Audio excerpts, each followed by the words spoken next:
Okay, let me see who is it. Oh, Jonathan. So as always, we will start with our morning exercise.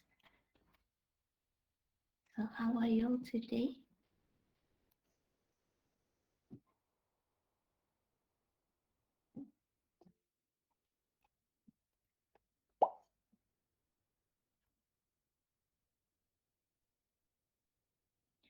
Oh, you're not feeling great.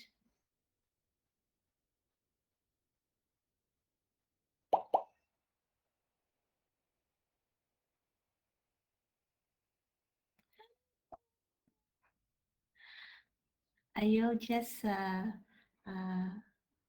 woke up? What time did you sleep last night or this morning?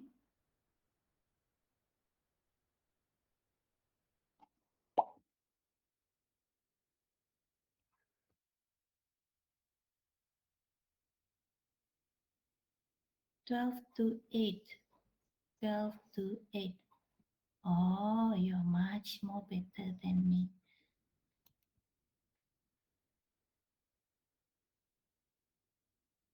Mentally, in that case, you're still okay. Let me see. Oh, where's my dashboard? Okay, that's my dashboard. How many already in? 8 already in. I see how. Oh, Farah is here. Farah, what happened to you? You haven't been doing your practical for a few weeks already. Are you okay?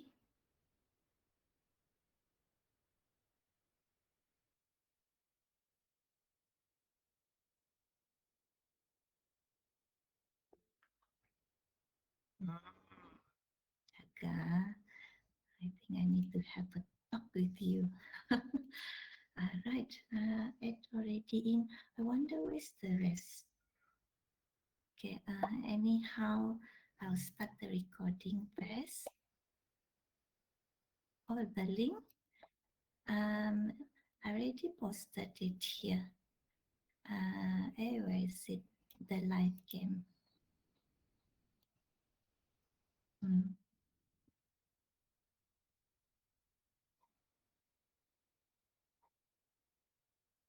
Normally, all my live game is in my quizzes. Okay, you just need to go there. And then anyhow, the join code is also shown here. 12 already in. I guess I can start the recording first. Okay.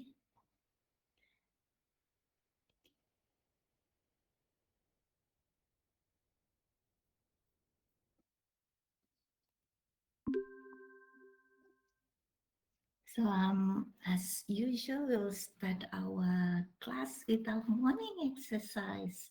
Okay, so this time our morning exercise is to cover chapter 6 on state management.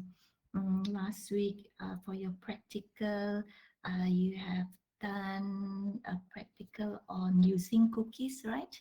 Okay, and then for the demo, there's a session, using session as well. Okay, so let me click start and you guys enjoy the morning exercise.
Yes, Ivan.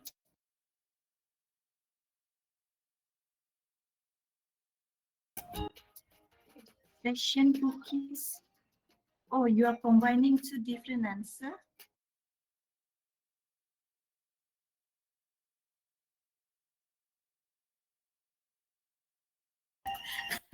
Cookies is different, session is different.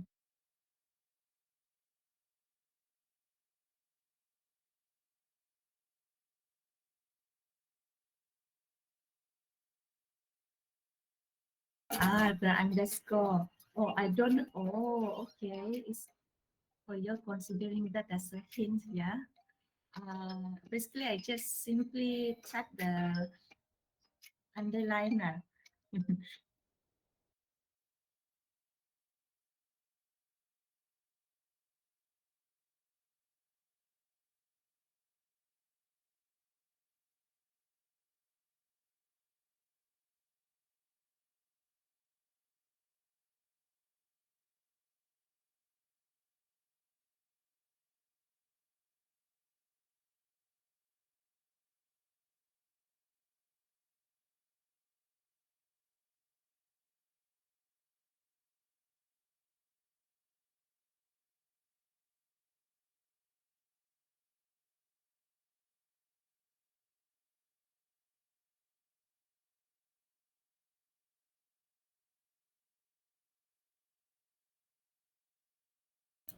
Okay, we are finishing.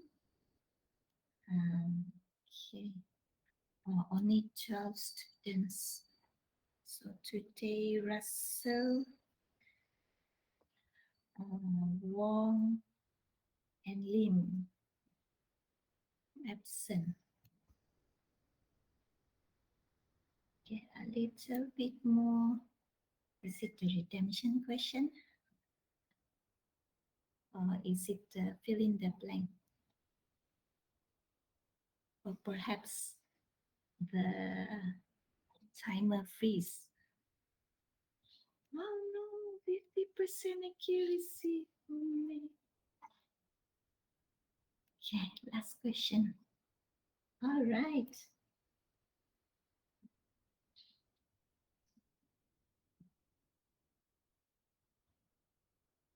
Woohoo! Oh, Kelvin. Any mastery? Tak ada mastery. Okay, accuracy is this the lowest? Okay, anyhow, let me copy the link here. Okay, this is for practice. The one here is for the live game. Okay, practice link. Okay, save.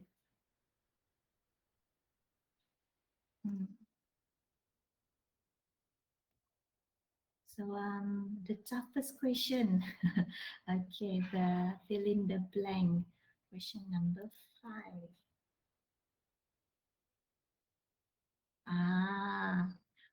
Parts of a page to be cached and other parts to be dynamic. Okay, so this one should be fragment.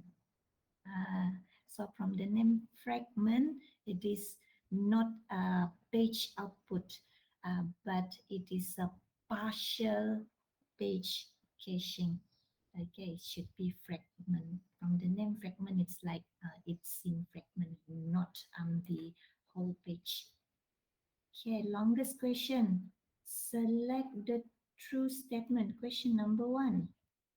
Ah, select the true statements about this about state. Here state not as in what is the uh, state capital or is it state capital? uh, in the context, this one is in the context of web application development.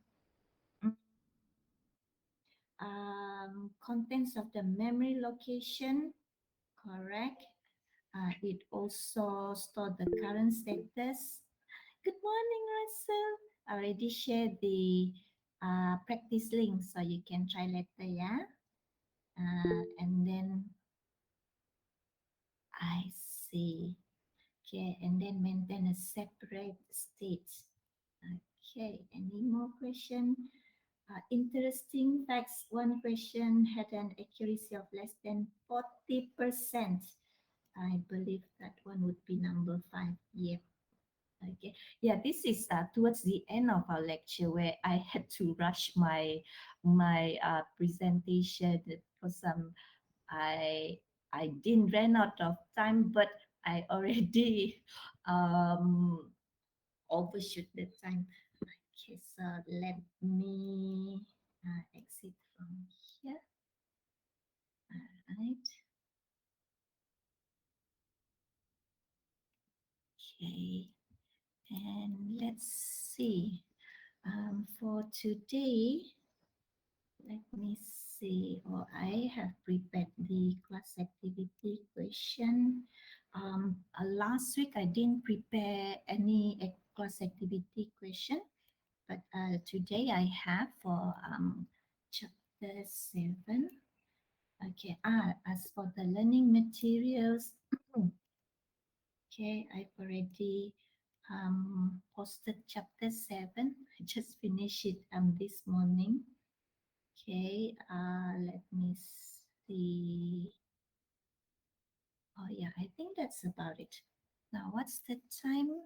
Now is a 9:16. How about uh, we go for a 5 minutes break and I'll continue with mm, the lecture. Okay, so I'll see you.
Okay, so I'm back.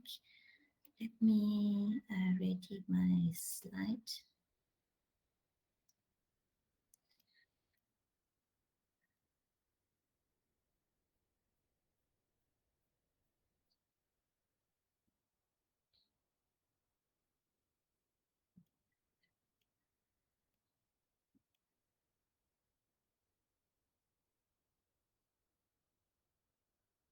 I hope you all are safe and healthy, yeah? You and your family members. Because yesterday I received a call from one of my students, and he told me that his family was tested positive. I was so sad. I was so shocked to hear that.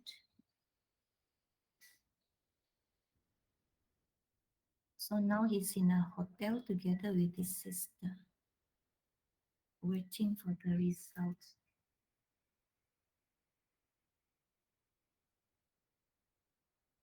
So scary, kan?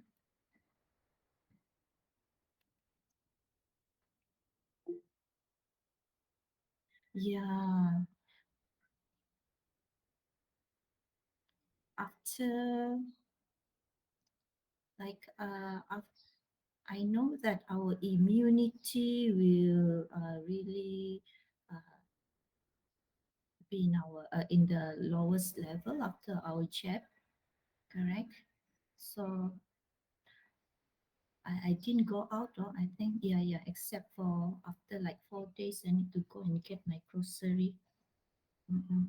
Yeah, the sad case was the father was first tested positive from the workplace, mm-mm, from one of the staff, the employee, and then affected the mother and then the elder brother.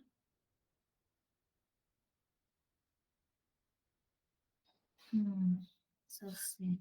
Oh, I hope you all are well. Okay, be very careful. Okay, let's see. So Russell is in, or only Wong and Lim lah kan? Mm-mm-mm. I wonder whether Lim is having internet problem. Okay, so I'll start the recording first, yeah?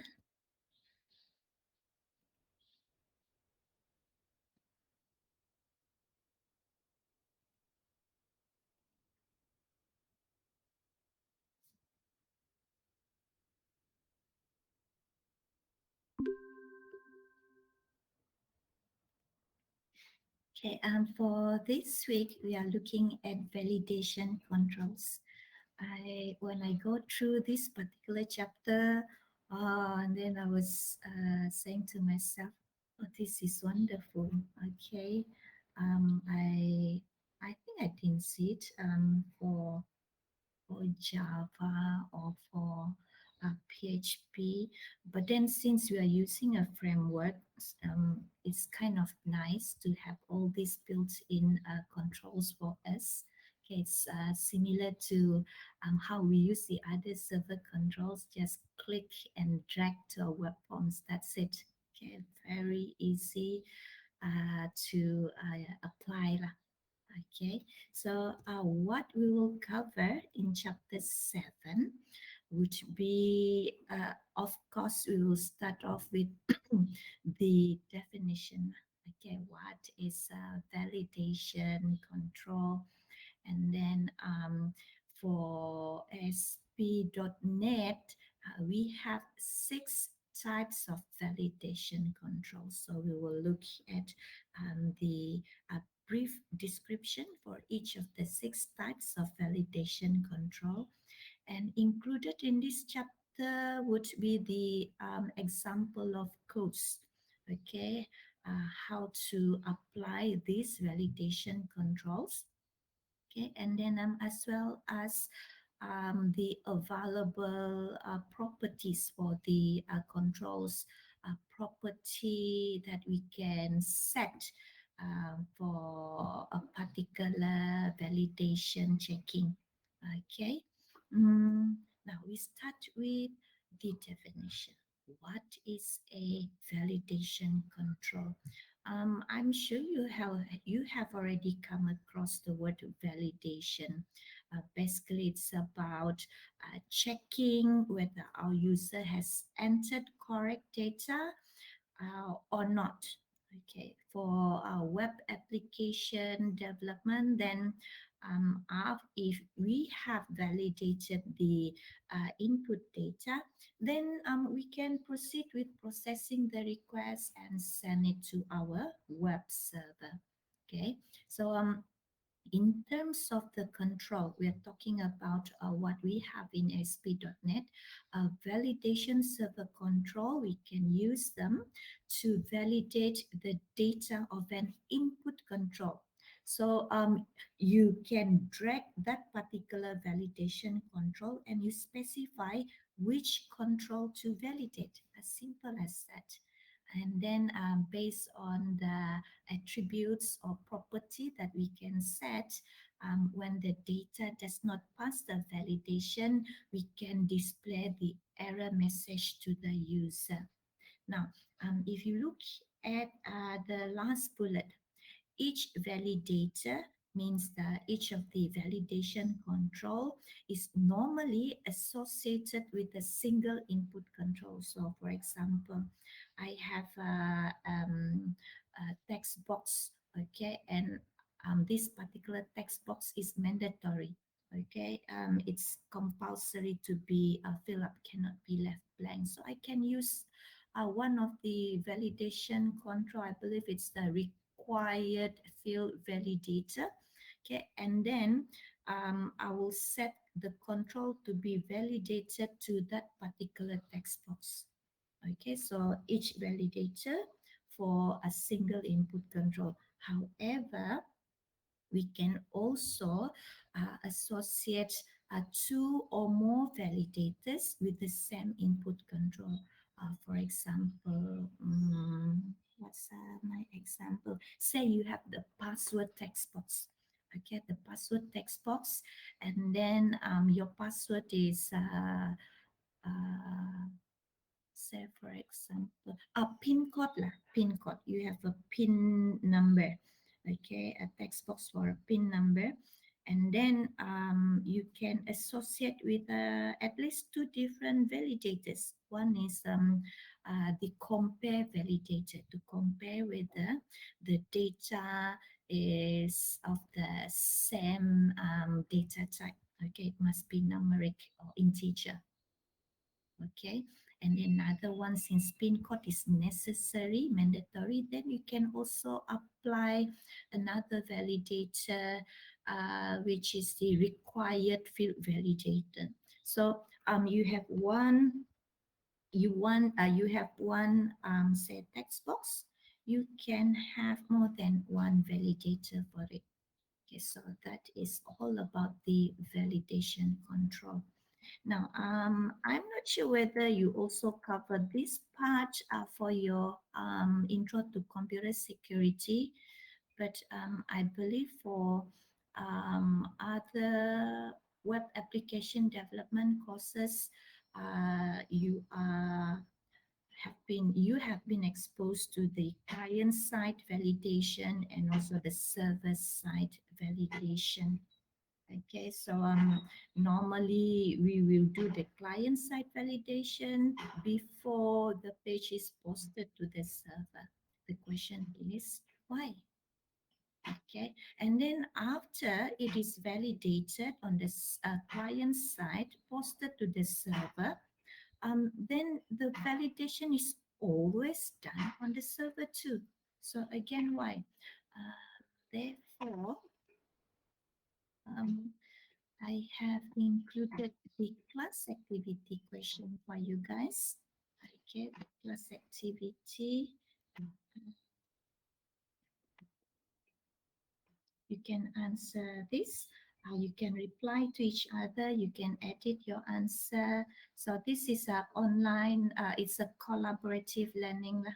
Okay, so I have a short video here from CompTIA Security. the due is tomorrow. Lah. I set it tomorrow. The two questions are here. You can give your answer. Okay, so let me click ask. This is something like a blended learning. Lah. Ask. Okay, let's go back to our slide.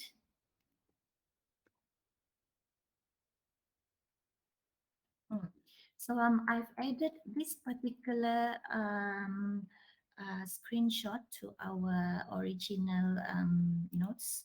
Okay, I screenshot it from my Visual Studio because I believe it is necessary for us to know what is the validation controls. So these are the validation controls. The six types are displayed right here. We have this one is in alphabetical order. Lah.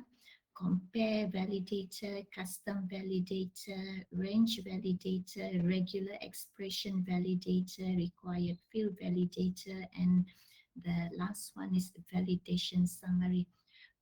It's in your toolbox, okay, Microsoft Visual Studio toolbox under the validation category. Okay, so let's look at the description for each of these validation controls. The first one, the required field validator, this is the most common one. Okay, this is to make sure that our field is not left empty. Okay, and then we have the compare validator where we can use this to compare the user input with a constant value or with the value entered in another control. So perhaps you have two text boxes. One is the password and the second one is the confirm password. Okay, where you compare the text entered in the confirm password with the input entered in the password text box. Okay, so you can compare with another control or with a constant value. And we also use it to check for data type, say for example, integer, right? And then the next one is the range validator. Okay, this is quite cool. I saw the properties last night. You can set the maximum and minimum value to show the range. It can check for integer data type as well as for string. Okay, for string and also for the date. For the date also, this is quite nice. Let's see. If you like go and search, right, they do use the string in a range. What was it already? Something like but then you need to make use of the regular expression, okay, where certain characters must comes first, okay. And then we have the regular expression validator. This is especially when you want to see whether the input data matches a specified pattern. Have you all learned regular expression, REGEX? Okay, this is very useful. I remember one of my students, he for OOPT, the object-oriented programming technique. I remember there's one chapter on string manipulation. So meaning you must use a given string methods, okay, in the string library to do the task. But he asked for my permission, Miss, can I just use the regular expression? And then I said, refer to the question. It says you must use available methods from the string class. So no, I will give you 0. But I told him you can use it for your assignment. And then he was so happy. He said, Miss, this is the easiest one in terms of doing validation. Okay. Mm, Another two more types, okay, of validation controls. The next one is custom validator. So this is where if like you don't want to do just a matching of a pattern or just to check for empty field, you perhaps you want to combine, you want to have your own custom validation code, then you can use a custom validator control. And finally, the last one is the validation summary. This is something like a place where you summarize all the error messages. Okay, very um, um, useful when you have more than one line of error, because most of the time if you look at the definition of a meaningful error messages, you cannot just tell your user, okay, your input is wrong. Okay, it's not like that. Just that you need to mention, okay, something has gone wrong, okay, because of this, and you must do this to correct it. So it's good to have validation summary. Okay, so these are the description for the 6 types of validation controls, which we can get it from our toolbox validation under validation category. Now, let's see what are the common validator properties. If you go online, they might also call this as the base validator properties. Like common validator properties means for each of the 6 validation control just now, they have all these properties. Okay, number one, control to validate. This is very important because without this, you cannot specify which control you want to validate. Okay, so make sure you check the ID of the control. Okay, next is the display. Okay, the display. So you can control how the error message is to be displayed. None, but why none? I want to display my error message. So it's either static or dynamic. Static is the default, means the location of the validation control is fixed, meaning where it depends on where you drop your validation control, means where you place your validation control on the web form. So that is where the error message will be displayed. That is static. But if you change the dynamic property value to dynamic, it means that the location will always be placed directly next to the control that you want to validate. Okay. The next property is the error message. Okay. Error message and text. I got myself confused with these 2 property. So I was like typing in the value for this property, and then when I run it up, oh, which one is this? So the key point is to check where is it displayed. Now, the text property, if you type any message in the text property, it will be displayed in your validator. Okay, remember you can drag and drop your validator on the web form. So if you type in any value in the text property, then it will be, that is the message that will display in the validator control. Then how about the error message? The error message would be the message that is also, okay, displayed in the validator control. So that's why I was a little bit confused. And or the validation summary control. So it depends on whether you have included the validation summary control or not. Okay, now um, error message will only be displayed when the validation fails. Okay, however, the text would be the message that will be displayed in the validator. So if say in case the validation fails, then whatever message that you enter in the error message property, it will be displayed to replace the original text. Okay, so error message is when the validation fails. Okay, mm, let's go to the next slide. So we also have enable. This is whether we want to enable the validation control. I check in the Visual Studio. Normally it's enable set to true. Okay, and then enable client script.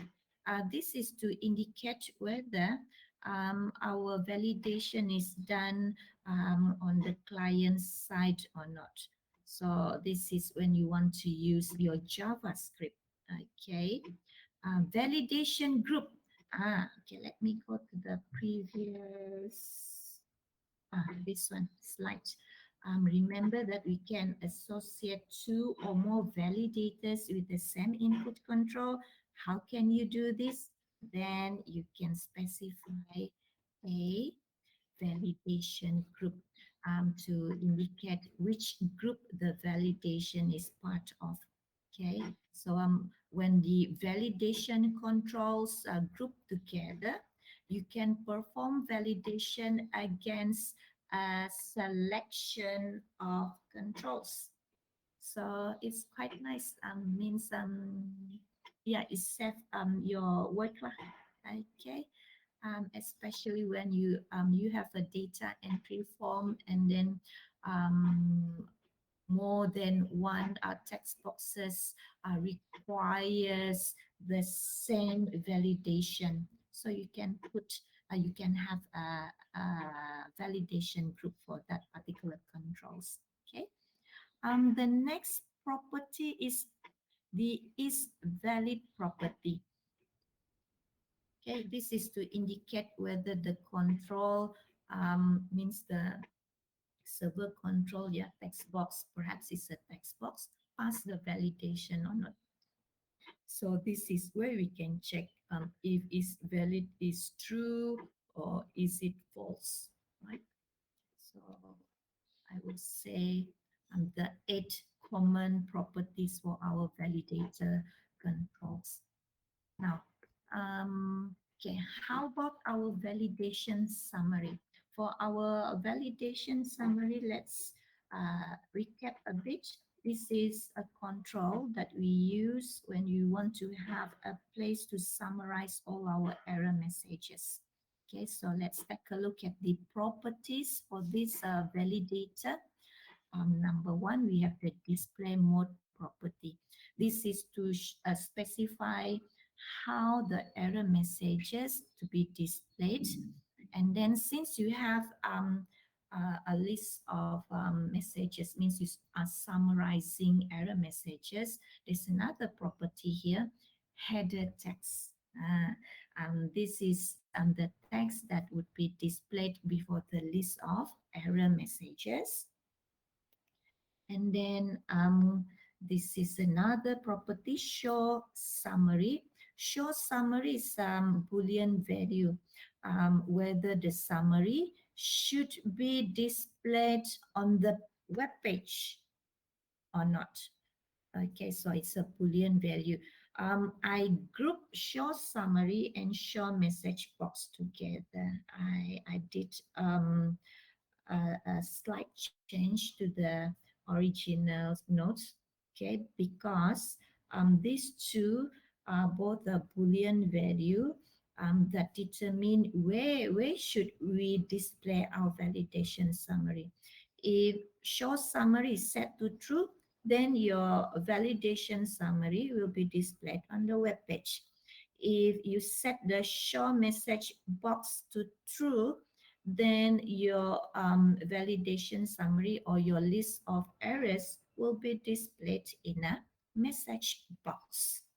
Okay, so these are the properties of our validation summary.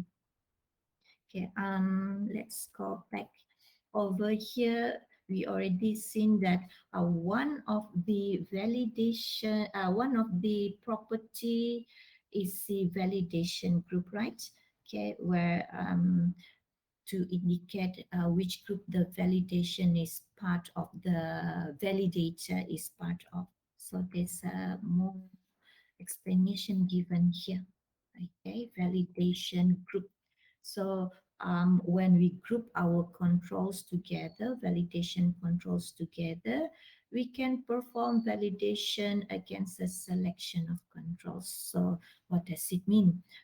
We can check, do the checking at the same time. Therefore, other controls that are not part of that group will not be checked. Okay, it actually save time, correct? It saves time, especially when you have a series of text boxes that are mandatory. So you want the required field validator to be associated with all of that text boxes. Okay. Next is H dot is valid. In this case, we can use the is valid property against our page, whereby we want to know whether all the input past the validation in that particular page for that particular form before we send the data to the server. So this is like satu kali check lah, okay, whether all the input pass the validation. When we click the submit button, means we are sending the input data to the server. There's another property that we can add into our button, okay, our ASP button. We can add in the causes validation property into this ASP button element. Okay, so when you set it to true, it's not like we set it to true. Default is true lah. Okay, for causes validation property.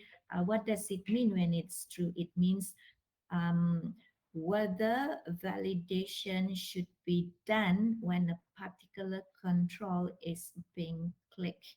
So meaning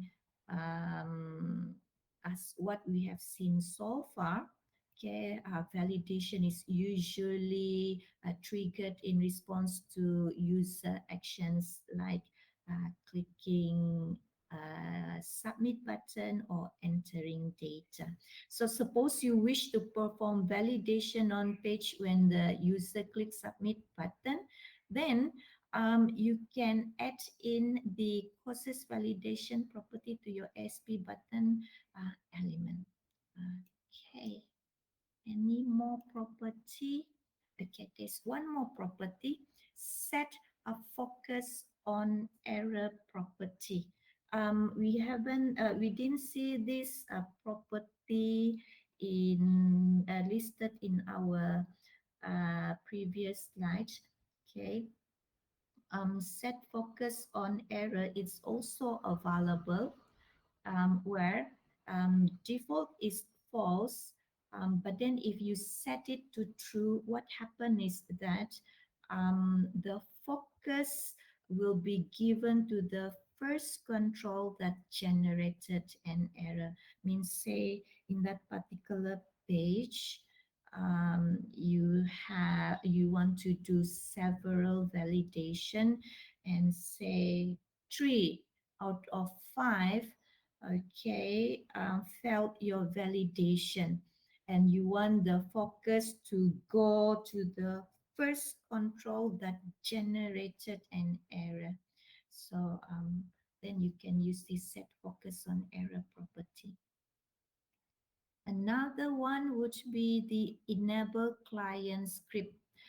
Enable client script is mentioned um, as one of the common validator properties to indicate whether the validation is done on the client. If you use this, then um, the control will provide validation at the client side. It is true by default. Okay, let's look at what we have next. Now, uh, we have looked at the property for the validation summary. Validation summary is one of the validation control, and this is another validation control, required field validator. Um, how about we go for a break? Okay, let's go for a break. Um, let me see. I'm generous. I'm generous today. 10 minutes break. Okay, it's quite an easy topic. So I can give you a longer break. So I'll see you after this.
Okay, I'm back. Before I continue, I want to find something. Just now, Kelvin, you asked about the string type, right? Mm, What was my keyword already? Mm, Range. Let me do a search first. Range validator string search. Hmm,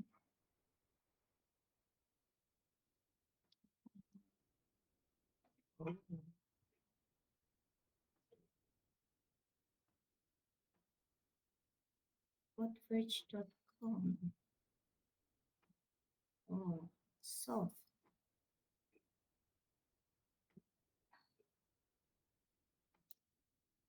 There are a few here.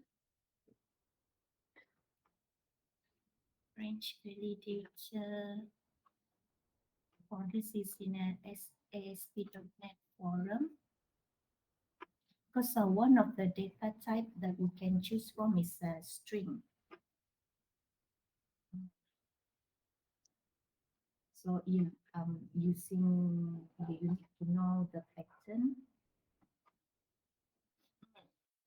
Here, instead of setting the data, oh, this one is type as data. Okay, if it's type as date, um, you specify it like this. Okay, this is for date, I guess. Uh, compare by ASCII value. Capital A 65. Oh, okay. You can see dot validate. Maximum minimum value is 0. Maximum value is set. Because it is here it's mentioned that it does compare by ASCII value. Let's see.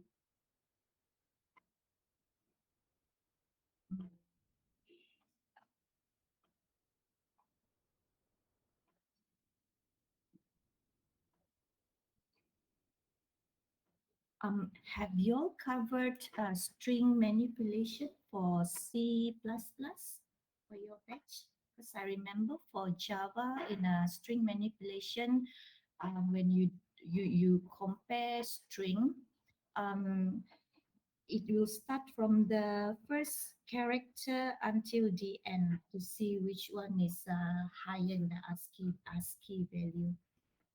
Okay, there are more here. Oh, this one is from Stack Overflow. My question is simple, but I don't know its answer. I don't know how they work for string. So this is the code. Run at server maximum ZZ, minimum XX. Type is string. So if you are interested, you can always do your research lah. Okay, let me. I better start with my uh, lecture. Okay, let's finish this. Our class ends at 11. All right, I'll do another recording. Yeah.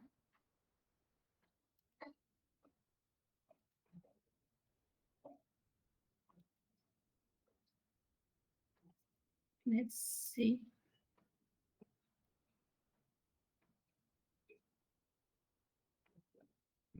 Lim and Wong is not here. I wonder where are they. Shak, do you know where's your group member? Is it no bukan Shak. Daniel. Daniel, where's your group member?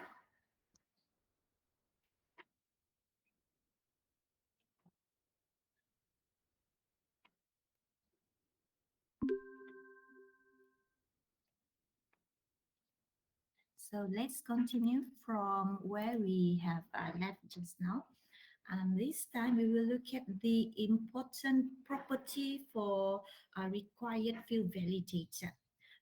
This is how we're going to see whether the user has actually entered something into the text box, for example. Therefore, you must have this initial value because if this initial value is not changed, then the validation fails. Okay, so the default will be an empty string. So you can check in your Visual Studio. If you use the required field validator, then let me see. Then it will you can go to the property window, check under the initial value. By default, it will be empty. So if you want to compare default empty string and then when the user clicks submit and then it is still empty, what does it mean? It means the value hasn't changed, so validation fails. Okay, this is an example of the codes how we can use the ASP required field validator. Notice that we have our this one. Even if we don't use label, we can still type it in. Yeah, and then we have this text box, right? And then we have another text box, and down here would be the validation summary control. Okay, and then right here would be the validator control. In this case, it's the required field validator, and it's a two-sided tag, so open and close. Notice that the asterisk is here. This asterisk refers to the text. Okay, refers to the text property. Okay, so let me go back. Hang on. It's the text property. Yeah, this one. Right? If you go to the property window, you can see this text property where it means that the message will be displayed in the validator. So just now we can see that it is just a single asterisk, correct? It's a single asterisk. So this is the text that is displayed in the validator. Asterisk. Let's see, error message. Please enter mark. Initial value is 0. So you must set the initial value lah, normally. And then control to validate is txt mark. Just now we also have seen that the common validator property, the most important one is control to validate. This is to specify which among the server controls that we have in our web form we want to validate. So control to validate is very important. So let's go back to the code just now. So control to validate txt mark. So txt mark would be this text box. Okay, so example of applying a required field validator. Now the three-letter prefix for this control is RFV, required field validator. So the ID, by default, it will be a required field validator 1. So you can always rename it. So if it's a required field validator, you can use the RFV three-letter prefix. Okay, the next one is the compare validator. What are the important properties of the compare validator? Here we are referring to besides the common validator properties, yeah, the important property for each of the individual validator control.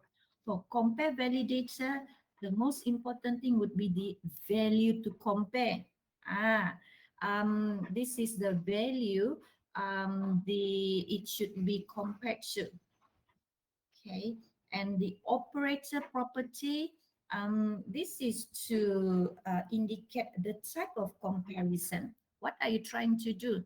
Are you trying to compare using equal operator, not equal, less than, greater than, less than equal, greater than equal, or just a simple data type check? Mm. So you can use compare validator for checking the data type as well. Now, type here is to indicate the data type that you use for the comparison. It can be a string, it can be a double, it can be integer, date, or even currency. Okay, and then one more, the value to compare is would be the constant value, right? But then what if you want to compare it with another control? Well, we can see right here. Hang on. We can either compare the enter text with a value, a constant value, or with another control. So that is where we need the next property, which is a control to compare. So you need to include this property. So this one would be the idea of the control that you want to compare to. In this example, we have this ASP compare validator. Notice the two-letter prefix, okay, for the naming of the ID. CV means compare validator. The text displayed in the validator control is a double asterisk, this one. Error message is given there. Operator. So operator is data type check, which is mentioned here. What type of comparison you want to perform. So for this text box for mark, we want to check that the data type is a double. Control to validate would be txt mark.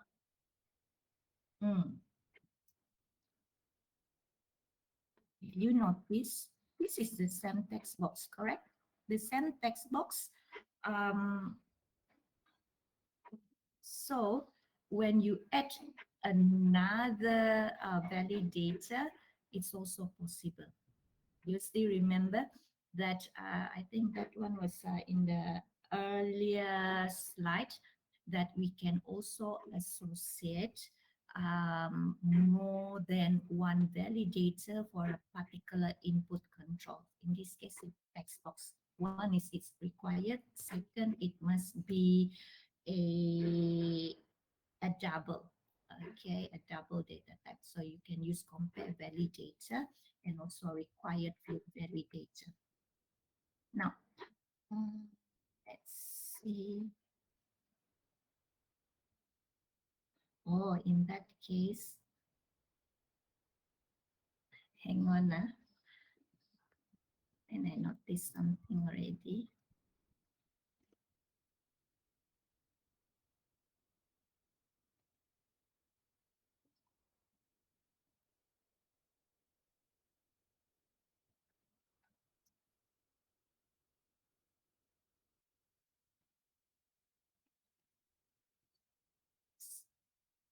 Let me do the correction. I noticed something already. Since you are referring to the same text box here, just now we already add one validator, and then the text displayed is asterisk. So if you add another validator and coincidentally the text you want to display is also asterisk, so we are referring to the second one here. Okay, and then this one should be what do you call this, a single asterisk. Now I noticed the mistake. Okay, let's go to one example in the next page. Assuming you have two text boxes, txt password 1 and txt password 2. Okay, password and confirm password, assuming that this is a part of a page for changing password.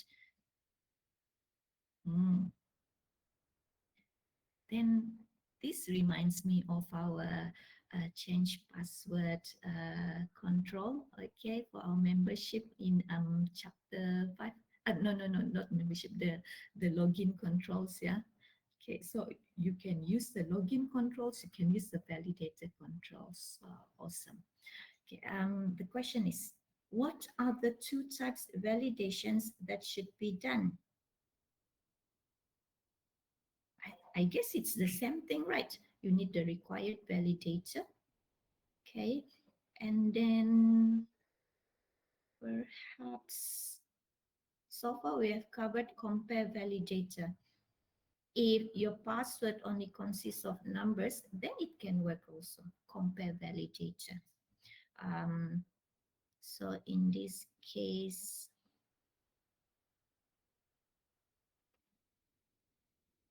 let me see. Oh, before that, I think I have a video. I think I missed my video already.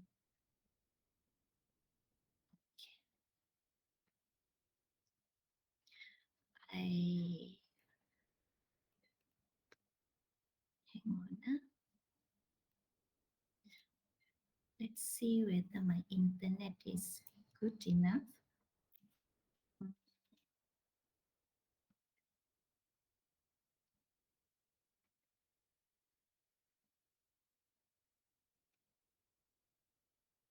If it's good enough, then I will show you this very short video. It's hang on now. It's WordPress website fits like that, works like that, and runs as fast as that. a 3 minutes video. So I'll stop this presentation and select the tab. Hang on now.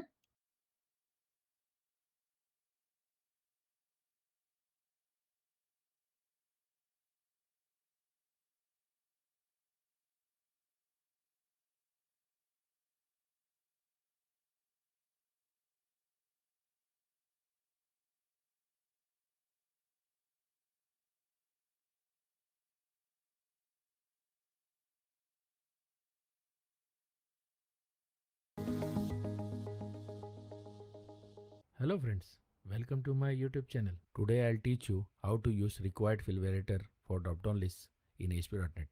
Before moving ahead, I would like to request you to please subscribe to my channel and press the bell icon. So let's start. I will start by adding a drop-down list control.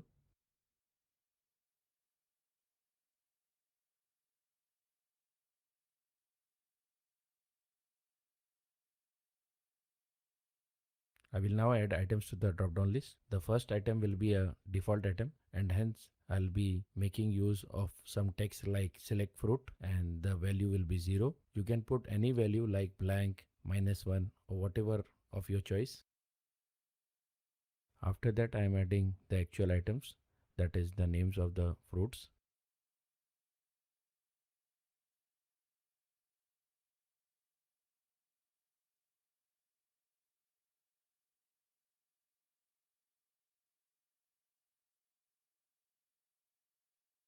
Now the drop down list is completed. Let's move to the required field validator. So I'll add a required field validator first.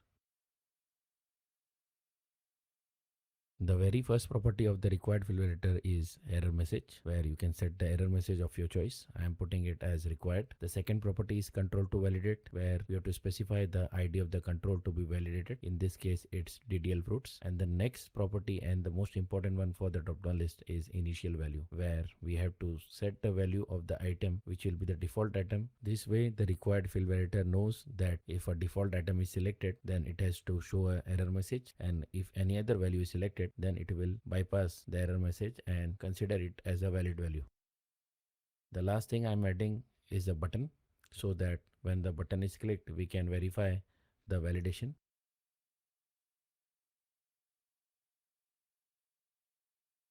So that's it. The drop-down list, required field validator, and the button has been added. Now we can run the code and see it in action. As you can see, the drop-down list is now displaying the default item, and when I click the button, the error message is displayed. Now let me select a valid fruit value. So now I'm clicking on the button. Form has been submitted, which means I have selected a valid value and the required field validator has considered it as valid. So with this, we come to the end of this video. The next video will be about the required field validator.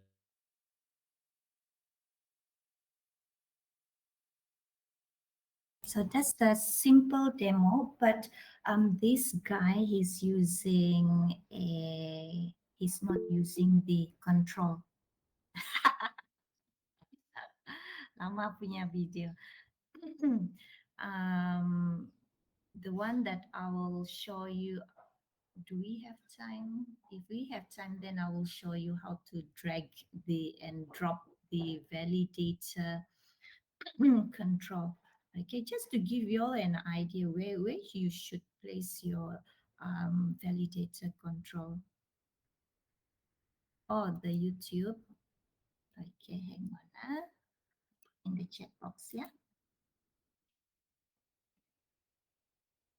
Yeah, a very simple intro to validation control. But let me see. I think I want to show something else to you all. We go and find the link first. There are a few slides that I looked at last night. Okay, one moment.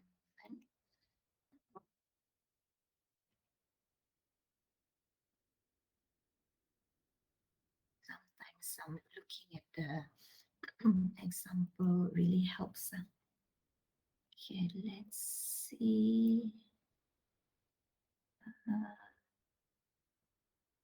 Let me find for you.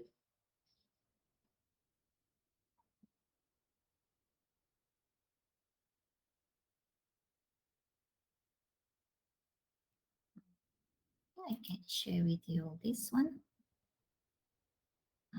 One moment. I'll share a tab.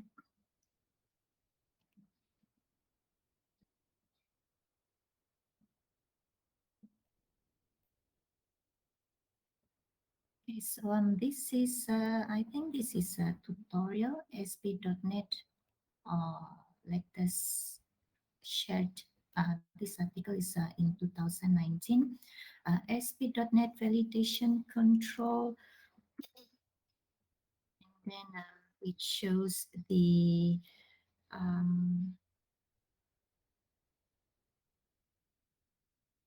okay, the properties. Okay, focus is set to the control having incorrect values. Ah, I like this reminder. Property name control to validate cannot be left blank. Otherwise, then it's not even functioning because you are not specifying which input control that you want to validate. Okay. Uh, and then the causes validation property only set true when you want to do server validation. Okay, so these are the 6 validation controls that we have covered just now with the explanation given or even the codes. This is for a required field validator. You can view the code like here. Please provide last name. So this is a required validation. So it looks something like this.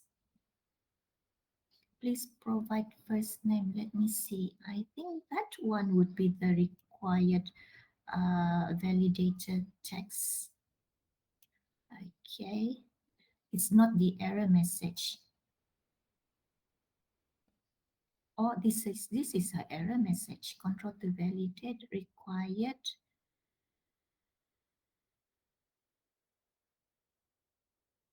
I cannot see whether it's a dynamic or a static.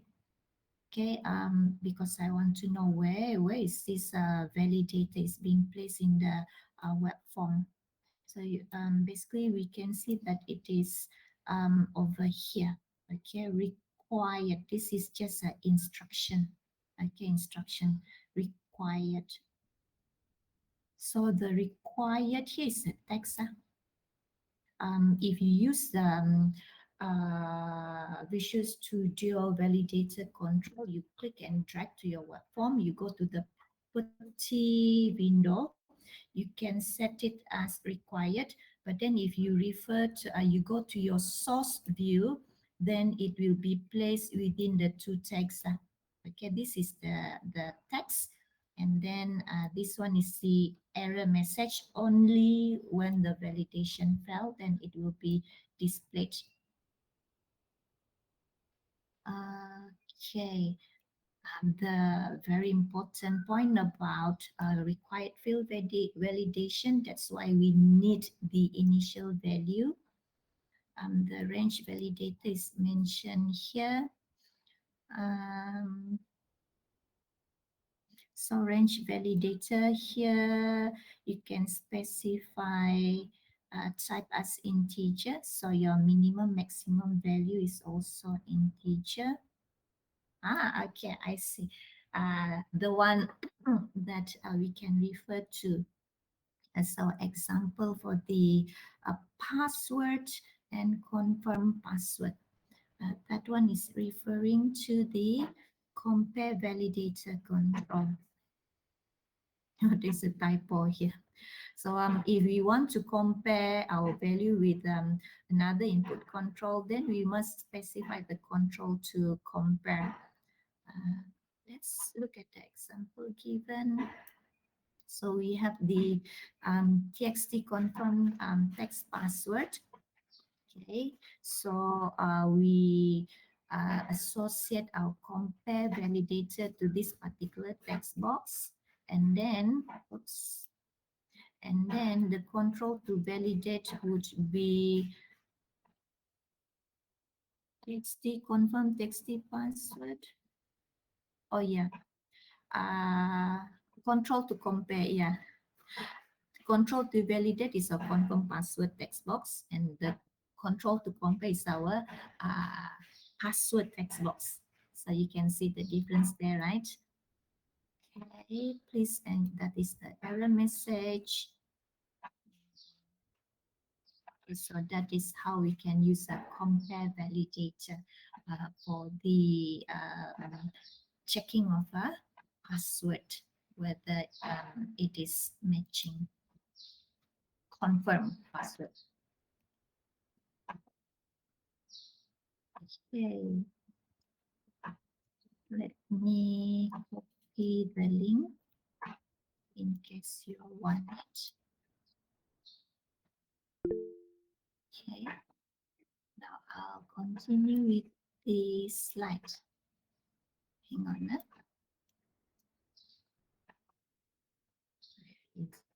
We go to the slide first. Okay, to press my screen first.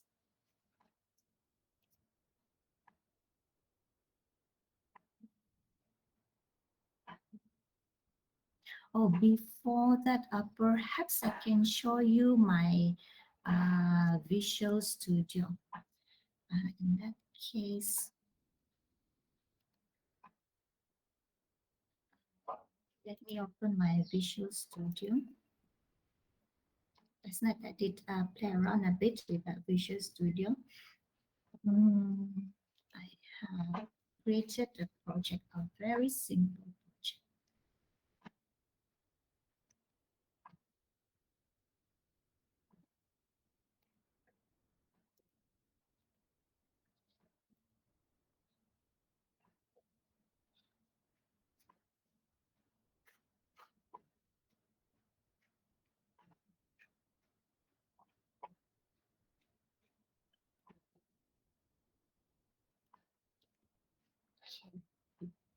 Assuming that I have my name and I want this text box to be to have I want to set this as mandatory lah kan. So in that case, let's use a required field validator, just a simple demo. Under in your toolbox, under validation category, this is the required field validator. Okay, so I'll just let me see, where do I want to place this? I'll just place it next to the text box.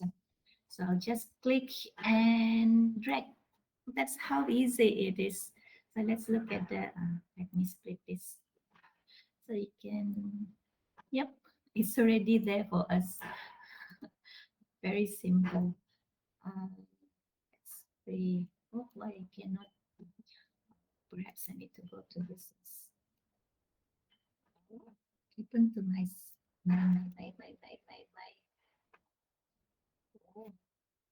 mouse. My mouse is getting weird.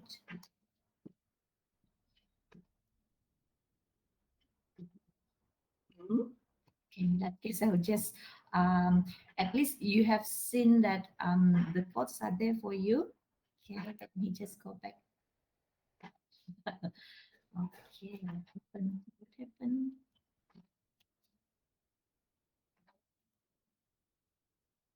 Source design.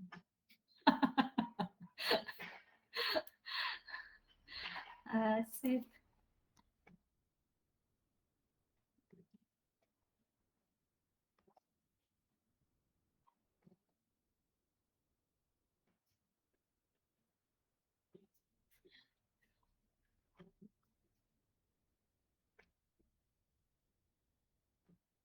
It's a bit slow. What happened to my? Okay, so this is my required field validator. Okay, so this is the source. Okay. This is not nice. But then anyhow, you can take a look at the properties window here. It's a bit slow, so sorry about this. Is it downloading something?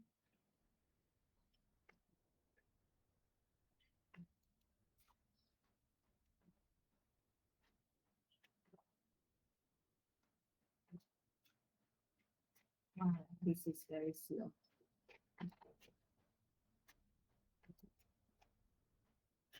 So finally.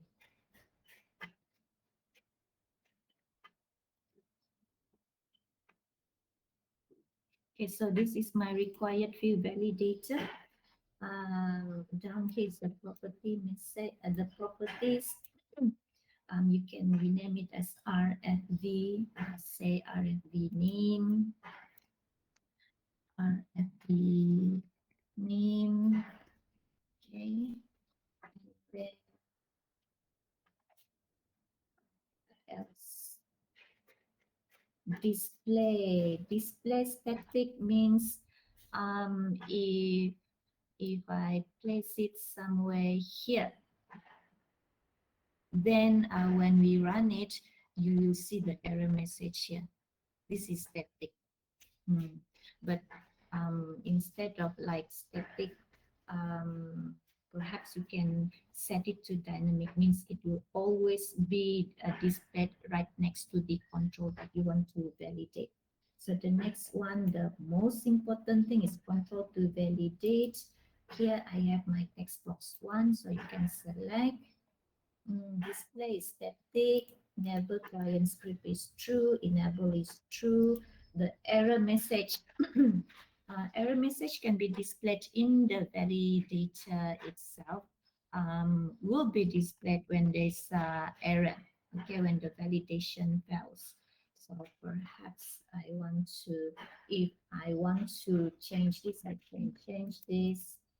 Okay, say I want to change the color to red color. Okay, and then what else? Set focus on error false text. If I want to display something, I can also display it here. Say I just want to make it that okay, to show that it's mandatory. A simple one. And then my error message, say put here as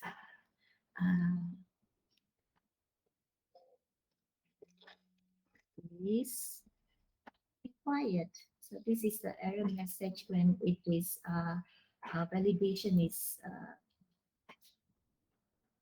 unsuccessful. Okay, any more? Any more? This is the validation group visible through I think it should be okay. Let me save this and run. As simple as that. You just need to know the important property available for you.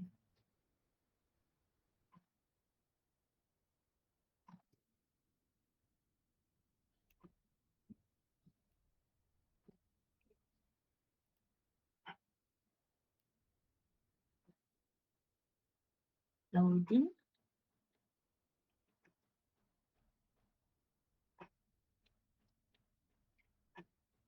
No, it's not displaying my asterisk. Okay, let me click submit. Oh, this one should be the error message, right? Uh,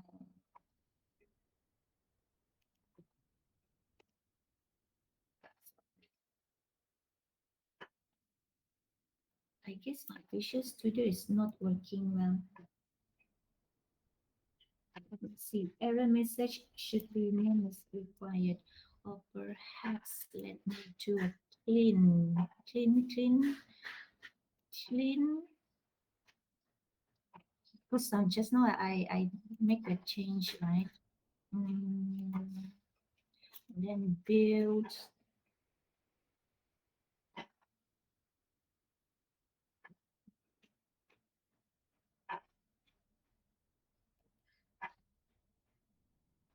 It should display the asterisk because that is the text that we want to display on the validation control, and the error message should only be displayed um, when there's error. Yeah, there's something wrong here. It should display the asterisk right here. Okay, it should display the asterisk, and only when there's an error, then it should display the error message. There's something wrong. There's something wrong. I think the correct name is required. My text is asterisk. Something weird is happening. Okay, let's continue. But the idea is that your text will be displayed in the control. Okay, when you run your program, it should display the text that you place in the property, and then only when there's an error, then the error message will be displayed, which is name is required. Perhaps I need to open and close my Visual Studio. But then anyhow, that's how simple it is to um, use the validation control. Okay, so the time is almost up, so let me speed up my lecture a bit. Hang on. So we continue from this example where I already shown you the website just now. Now for the range validator, minimum value would be the allowed minimum value. Maximum value is the allowed maximum value for the control, and the type would be the data type. Now, here we have one example, assuming that entering of mark and also the grade is a part of an assessment page. Okay, and then the two different validation for the mark field. Mark, I think it should be required, correct? What else? Compare validator also relevant because we want it to be integer data type. And we can also use just now the range validator where we can set our minimum to 1, maximum to 100. Okay. Um, However, we have a grade here. So I was actually thinking, can we use a range validator for ABC? But then, while looking for the answer, I believe the most relevant would be to use the regular expression validator. Then it's very simple. You just need to specify that the input should be a capital A, B, C, or D. That's it. Rather than using range validator, let's go for regular expression validator. Um, compare, I thought about that as well, but you have four values to compare. I'm not sure how it can work out, but the simplest one would be to use the regular expression. You will understand once I show you this. Have you all learned a regular expression? If you have learned a regular expression, um, you can pick this one up very fast. Okay, a dot means any character or string. A slash means uh, it should matches the character that follows. So if you have a slash followed by a D, it means matches any digit 0 to 9.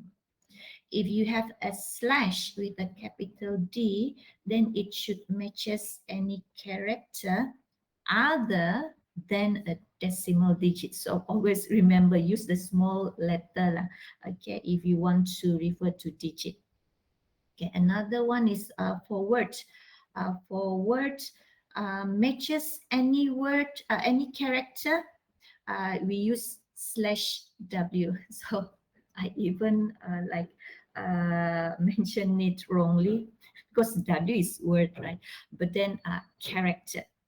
In regular expression, in our syllabus, we use a W, small letter W for character, whether it's a capital letter or what is it? Capital letter or lowercase, even including 0 to 9. So any word character. No wonder they use W, word character, but do not confuse it with a word. Okay. Other than a word character is a capital W. White space character, then you use slash S. Capital S when it is other than the white space character. I'm thinking of using this, okay, for the grade just now.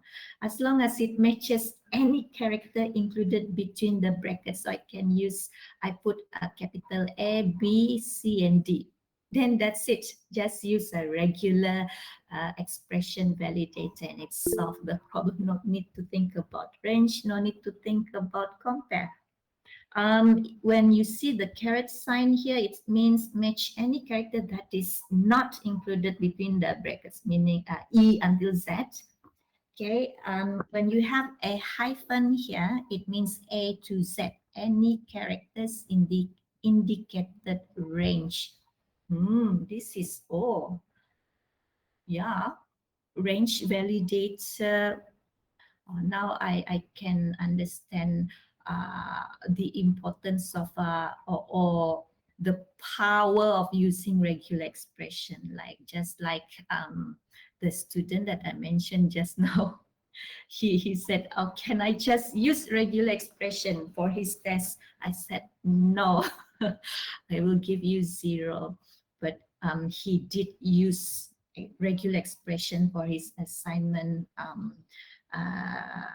the Java assignment. Okay, if it's not the square bracket, okay, it's a curly braces. It means it matches exactly n occurrences of the preceding element. Means you need to see what is in front of this curly brace. Is it slash D? Then if it's slash D3 means 3 digits. It must matches 3 digits, something like that. Okay. And then at least n occurrences means at least how many occurrences. If you have two numbers here separated by comma, this is something like the number of occurrences between these two numbers, at least n, but no more than m occurrences. Now, next is the quantifiers. Okay, quantifiers, we have asterisk, we have question mark, and we have plus. Okay, what does quantifiers means? Quantifiers means we can specify the number of times a character could appear.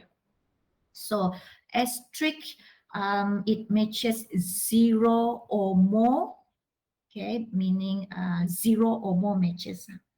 The question mark means 0 or 1 matches. So both starts from 0, means 0 is inclusive lah.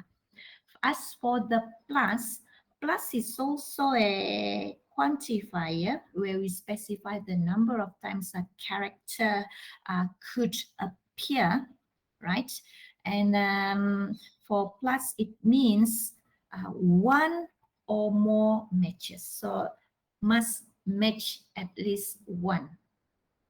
For the asterisk and question mark, match 0 or more or 0 or 1. So that's the difference.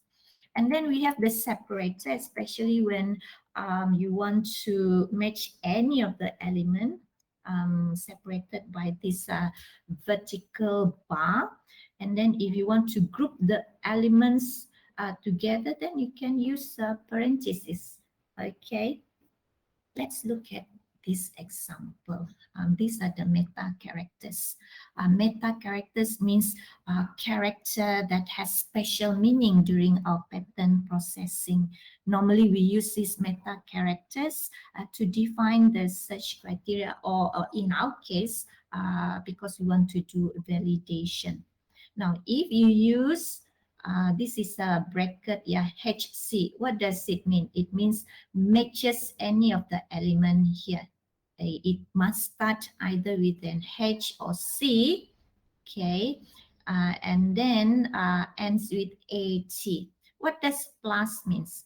Plus means at least one or more H or C.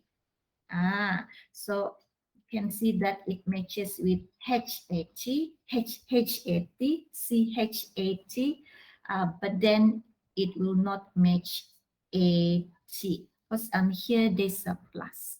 Plus means at least one or more occurrences of the preceding element, which is either the letter H or C and ends with AT. Now, how about this one? Question mark. Question mark is, let's go back. Question mark is 0 or 1 occurrences. Okay, so 0 or 1 occurrences of either H or C. 0 or 1. So it matches HAT, CAT, and AT. AT means it matches 0 occurrences of the letter H or the letter C. Question mark. For asterisk, it matches 0 or more occurrences of H or C. So you can see that it matches with HHAT, okay, as well as CCCHAT. Berapa kali tu? 1, 2, 3, 4. Okay, 4 matches of either character H or C, and then ends with an AT, right? So just to let you all know, the plus, question mark, and asterisk is a quantifier that tells us how many, okay, to specify the number of times that particular character could appear. The separator here, it matches either a cat or a dog lah. And these are some of the examples of regular expression. Starts with either AB or SB, followed by a hyphen. Then 1 to 5 digit number. Okay, example is given here. And then this is You start with a 5-digit number, and then in a, oh yeah, the next one, do you notice it's a question mark? What does question marks means? Question marks means it's optional. It can be zero, okay, or more. So meaning if you don't have this, it's okay as well. So that's why it's optional, followed by a hyphen and a 4-digit number. Then we have this W is a word character, right? Followed by asterisk. Asterisk is zero or more occurrences of a word character, followed by a digit, and then followed by zero or more occurrences of a word character. So what does it mean? As long as it contains one number lah. Okay. Next is this is a square bracket. It means either X, Y, or Z. Any of the element in the bracket. So the first letter either X, Y, or Z, and then followed by 3 digits.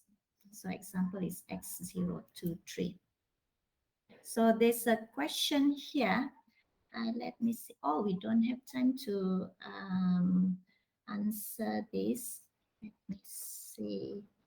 Mm, Perhaps I will give this as your homework. I will ask you tomorrow. Okay. Next slide. Another example. Password length must be at least 8 and ends with a non-alpha numeric character. Oh, if password length should be at least 8, then you should start with at least 8, then the curly braces 8, comma. You should use at comma. Where is it? Where is it? Ini. 8, comma. So at least 8 occurrences. Okay.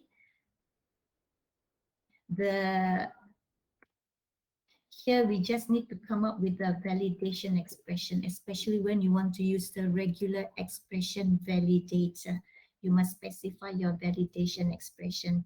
And one non-alpha numeric character at the end. So in that case, non-alpha numeric, none. So we use the slash W, correct? Capital W? Yes, capital W. It should be capital W. So you can jot this one down. The curly brace at comma, and then followed by the square bracket slash capital W. Okay. Oh, there's another one, which is the custom validator. These are the important properties for this validator. The client validation function is to specify whether it is need to be done at the client side, and the opposite is on server validate. This is to specify whether it will be handled by the server side. Okay. Now, for the server validate, these are some of the important property. Value would refers to the text string that we want to validate, and the is valid. This is true when the value, okay, that you want to validate passes the validation test. The example will be more clearer to you. Like here, if you cannot like say you don't want to use more than one validation controls that you pick from any of the 6 validation controls. You want, not 6 or 5, and then you want to do your own custom validation, then you can choose the custom validator. Example would be you want the user to enter either the home phone number or the business phone number. Okay, in that case, you can add in this custom validator to your web form. And then remember just now we have the two properties, client validation function and on server validate. So if you set the enable client script to true, what happens is that then it will invoke the JavaScript, which is this one, the client validate phone number. Otherwise, then it will be done on the server side. Okay, so there's an example here. For the client script validation, we will be using JavaScript, right, for a client side. So notice that the name is the same, client validate, client validate phone number, client validate phone number, and enable client script. Okay, script JavaScript to true. So example of the script is given here. So you need to get the input entered by the user. This is using JavaScript. So there's a get element by ID, get element by ID. If this is not empty or the business phone number is not empty, you do a window alert pass. And then you set the is valid to true, else it's false. So this is a script lah. Then how about example for the server validation? So this is the code behind. You can use C#. Server validate phone number. This one, server validate phone number. For C#, if it's not string.empty or string not string.empty. So we're checking for the txt home and the txt business. Let me go back. This is the txt home, this is the txt business. Okay, hang on. Okay, so for C#, we can use response.write pass. Valid is true. Oh, yeah, we have covered everything for today. Next week will be on user control. And that's the end of our lecture. Right.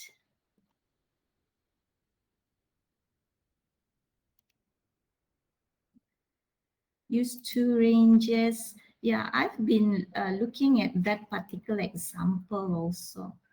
However, among all the checking, right, I fall in love with the regular expression. It's very simple, okay, and very convenient. Okay, so I'll stop the recording for today. I'll see you tomorrow for the demo, prototype demo.